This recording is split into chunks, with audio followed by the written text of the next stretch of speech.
Assalamualaikum warahmatullahi wabarakatuh. Apa kabar teman-teman semua? Semoga sehat-sehat selalu ya. Oke, di video kali ini aku kedatangan tamu yang luar biasa nih teman-teman. Nih sahabat karib tapi jauh juga. Dimana beliau ini salah satu mahasiswa berprestasi, unggulan dan tenar nih. Waduh, di kalangan para Indonesian scholarship ini. Oke, beliau adalah Nando Reza Pratama. Nah, dia ini seorang dokter teman-teman dari Universitas Airlangga. Saat ini Nando kuliah di Oxford juga teman-teman. Wow, luar biasa kan, sudah dokter terus kuliah di Oxford lagi. Nah, namun informasi bagus ya teman-teman. Nah, Nando ini masih bujang nih. Waduh, ya. waduh. Apa itu perlu di-highlight ya? Jadi ini kesempatan yang luar biasa. Jadi sini mau nanya banyak hal lah tentang Nando ini, mulai dari beasiswanya mungkin seperti apa, lalu kuliah di Oxford itu bagaimana, lalu mungkin ya tips-tips lah untuk teman-teman apabila ingin kuliah di Oxford. Oke? Oke, siap. Siap. Oke, apa kabar Mas Nando? Alhamdulillah baik. Alhamdulillah, luar biasa. Ini kita lagi di suatu kota nih terpencil tapi bagus. Ya, di sini di belakang ada kanal-kanal. Sebenarnya pas banget nih Mas Rian pakai baju Amsterdam karena di belakang ada kanal-kanal. Padahal ini bukan di Amsterdam. Lagi di mana nih kita nih? Di Stratford. Jadi Stratford itu apa Mas? Tempat kelahirannya William Shakespeare, seorang penulis ya dari UK yang cukup terkenal. Dan ini kita emang jalan-jalan kayak menghabiskan waktu tadi dari Birmingham, terus kayak jalan-jalan di sini, lihat-lihat kotanya, asik sih. Asik ya. Oke. Sebelumnya nih, sebelum mau nanya lebih banyak, aku mau nanya Nando ini kesehariannya makannya apa nih? Waduh. Karena pinter banget ya, udah dokter terus kuliah di Oxford lagi. Jadi mau nanya nih, ada nggak sih yang beda nih? Mungkin makanannya tiap hari makan keju kah? Tiap hari minum susu kah? Harus ada requirement-nya gitu ya. Mungkin kalau makannya beda terus habis itu nanti kayak bisa lebih encer gitu. Gitu sih. Jadi normal nih ya makanannya sehari-hari ya. Nasi lah. Malah kayak kalau di sini tuh karena aku nggak terlalu bisa masak ya. Jadi mungkin kayak Indomie itu tuh kayak walaupun jadi contoh ya, cuma kayak ya untuk keadaan-keadaan darurat gitulah cocok Indomie, terus kayak telur. Soalnya kan simple juga kan bikinnya kan. Jadi kalau misalnya mungkin kayak lagi capek terus nggak sempet gitu, daripada masak nasi kan mendingan langsung satset kayak buka bungkusnya terus masak dan udah langsung. Jadi sebenarnya normal-normal saja ya makannya ya. Normal untuk para mahasiswa nih. Betul. Oke. Nah, ini kan kuliah di Oxford. Nah, ini sebelumnya Nando ini dulu udah pernah ada cita-cita nggak sih kuliah di Oxford tuh? Ya mungkin aja waktu dari bayi kan itu langsung muncul Oxford. Nggak sih ya. Jadi udah punya cita-cita belum sih dulu waktu kecil gitu? Wah, saya pokoknya nanti S2 mau kuliah di Oxford gitu. Kalau misalnya spesifik di Oxford gitu kayak dari kecil belum ada lah pasti ya. Tapi kayak keinginan gitu kayak untuk kuliah di luar negeri itu udah ada mungkin dari SMP sih. Kalau dari bayi lagi oe gitu kayaknya enggak deh. SMP teman-teman. Nah, SMP udah mikirin apa teman-teman? Nah, ini SMP sudah mulai mikirin kuliah di Oxford. Enggak di Oxford sih. Tapi kayak pengen aja gitu kuliah di luar negeri kan. Apalagi waktu itu kalau nggak salah tuh gara-gara suatu lomba gitu kan ya, ada di mading SMP. Namanya itu kayak Tamrin Olympiad and Cup. Jadi kayak suatu SMA MH Tamrin di Jakarta itu ngadain kayak lomba untuk anak-anak SMP. Nah, terus kayak pas lagi aku datang ke sana, terus kayak ada banyak poster-poster atau informasi tentang kuliah di luar negeri kayak gitu. Nah, karena kan dulu SMP ku kayak cukup bagus, tapi kayak exposure untuk kuliah-kuliah di luar negeri itu kayak nggak terlalu banyak. Jadi kayak nggak sengaja pas ternyata kayak lihat-lihat informasi kayak gitu, oh ternyata bisa ya kayak gitu. Nah, baru tuh sebenarnya pas aku di sana kayak ngeliat sekolahnya bagus, aku pengen banget daftar di MHT ini.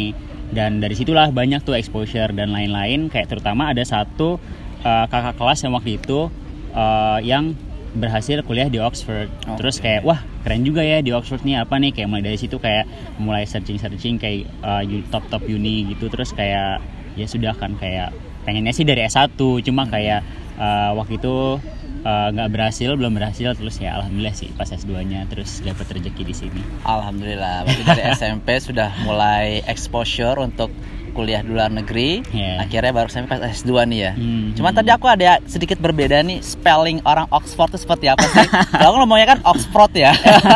Nah sebenarnya spelling Oxford tuh kayak gimana tuh? Kadang-kadang kan yang orang-orang yang di sana itu di Oxford tuh agak beda nih spellingnya nih. Sebenarnya kayaknya kalau misalnya aku ngedengerin orang-orang di sana pun juga ya macam-macam sih cara nyebutinnya. Cuma kayak aku mungkin kayak yang paling, misalnya kayak aku nggak tahu ya sebenarnya mau Oxford terus kayak Oxford kayak gitu ya, tapi kurang lebih kayak gitulah.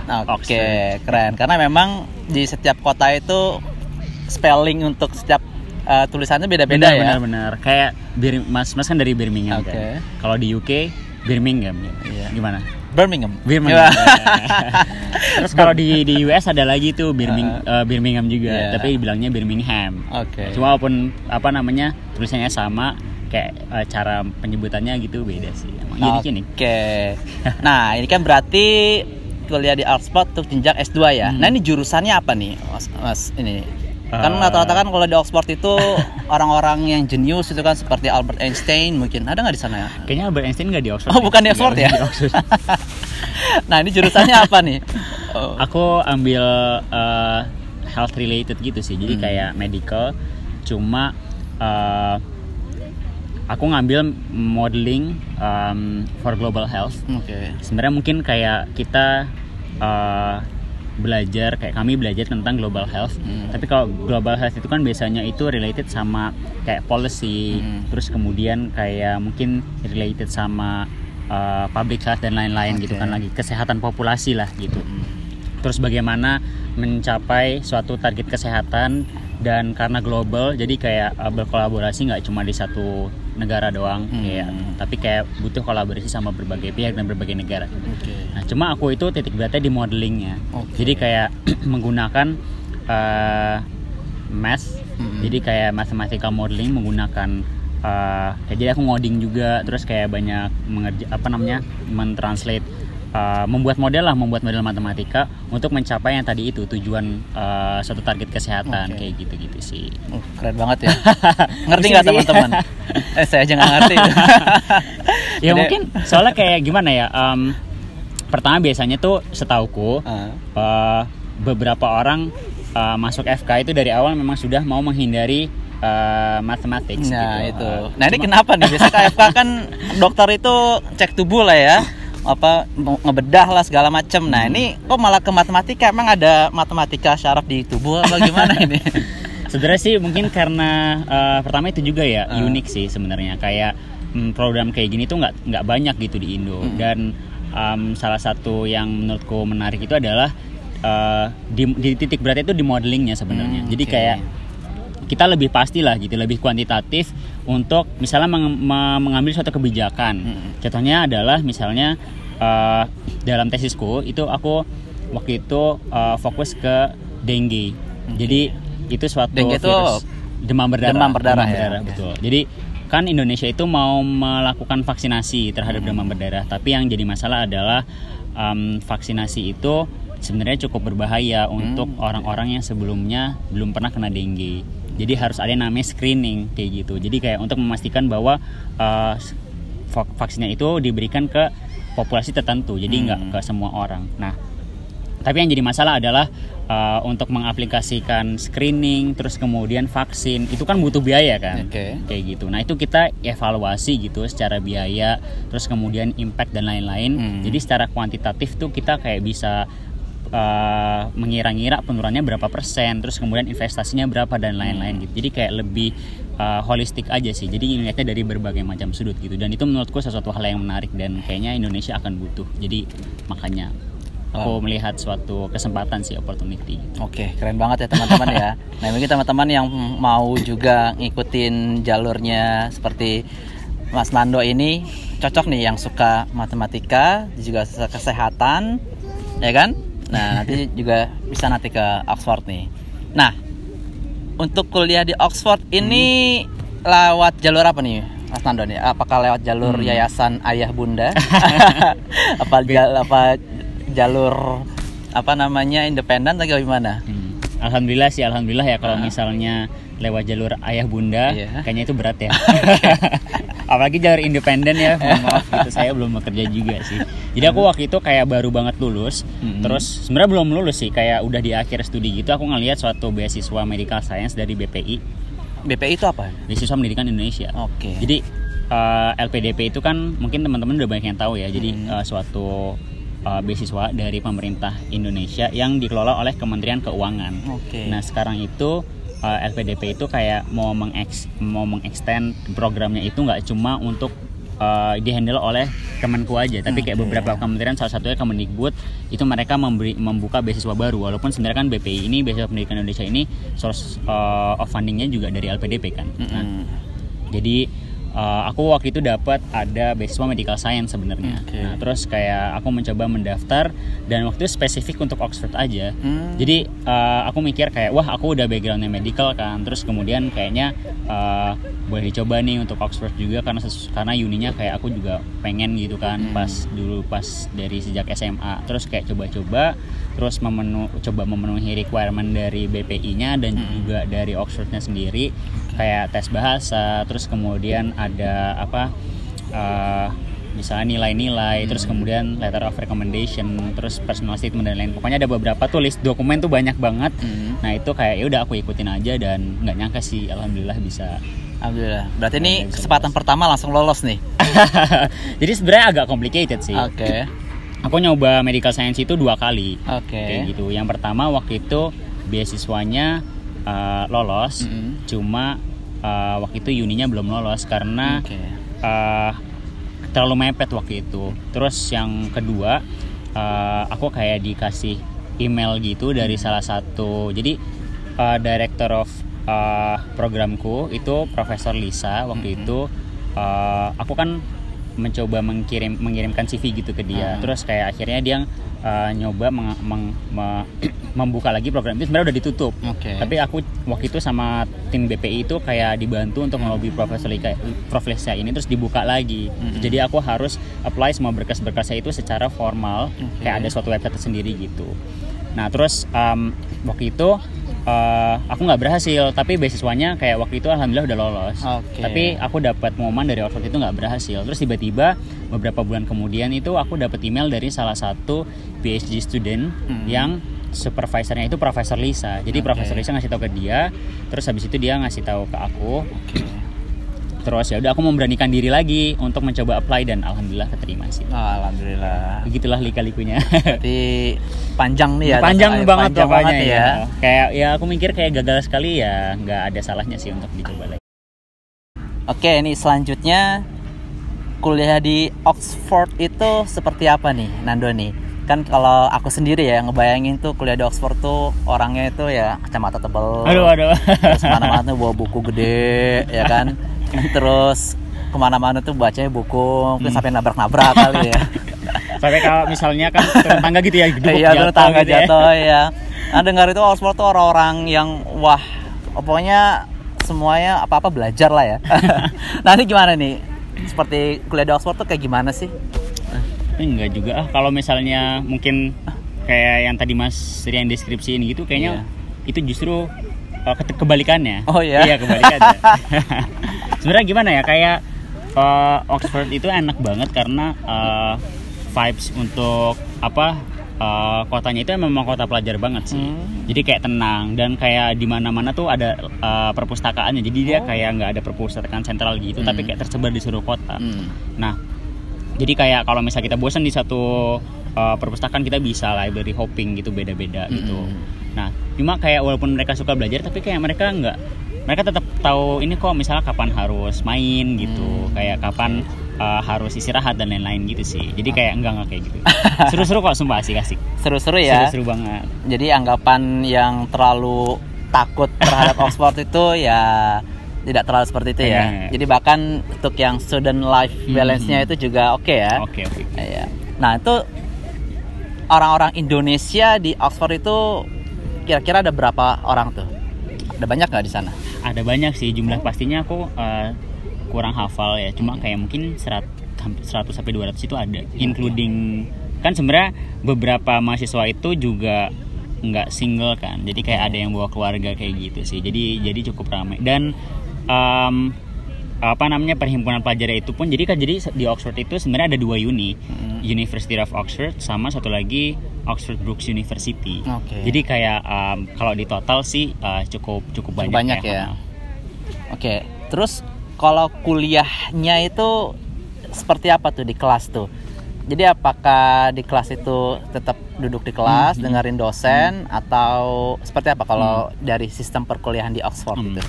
Jadi sebenarnya kayak aku kan ngambil masters ya. Masters itu masters by course. Jadi ada master by course sama master by research. Nah, yang master by research itu mungkin kayak nggak terlalu intens ya untuk pelajaran di kelasnya. Jadi kayak mereka kan sebenarnya kan lebih fokus ke research. Cuma kalau aku ini yang program yang aku ambil dan teman-teman mungkin yang lain ambil juga itu tetap ada pembelajaran di kelas. Nah, yang uniknya itu adalah satu semester di UK ini tuh sebenarnya terbagi menjadi 3 bulan, 3 bulan, dan 3 bulan gitu. Jadi kayak kalau nggak 6 bulan dan 6 bulan, tapi kayak 3 bulan pertama, terus 3 bulan kedua sama 3 bulan ketiga.